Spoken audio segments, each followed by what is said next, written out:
राम और कृष्ण के बगैर, शंकर के बगैर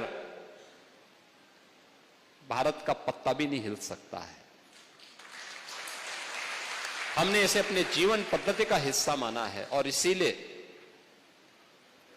हो सकता है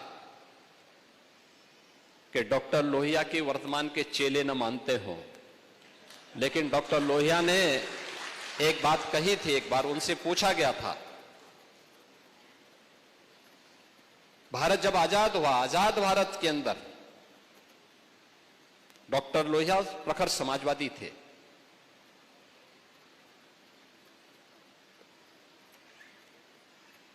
कांग्रेस के कट्टर विरोधी थे, स्वतंत्रता संग्राम सेनानी भी थे।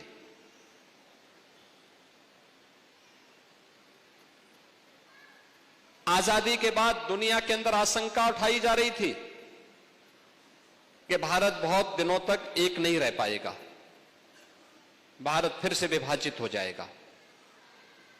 उनसे जब पूछा गया कि लोहिया जी बताइए, भारत कब तक एक रहेगा और क्या भारत एक रह पाएगा?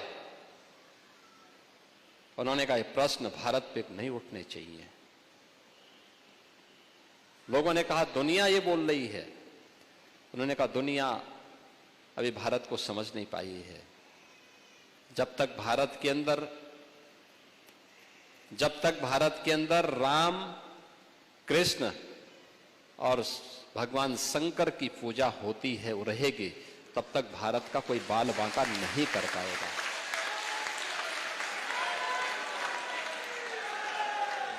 दुनिया की कोई माई का लाल भारत का बाल बांका नहीं कर पाएगा। और यह देश प्रदेश देश के अंदर रामायण मेलों की शुरुआत भी किसी ने प्रारंभ करवाई थी। याद रखना, संत तुलसीदास जी ने रामलीलाओं का प्रचलन उत्तर भारत में करवाया था, रामलीलाओं का। और रामायण मेले का प्रचलन शुरू किया था डॉक्टर लोहिया ने। वे समाजवादी थे। आज के समाजवादी राम भक्तों पर गोली चलाते हैं, लेकिन लोहिया का नाम जपते हैं। मैंने इसीलिए कहा ना, जब व्यक्ति का आचार और विचार में समन्वय नहीं होता है तो उसकी दुर्गति होती है।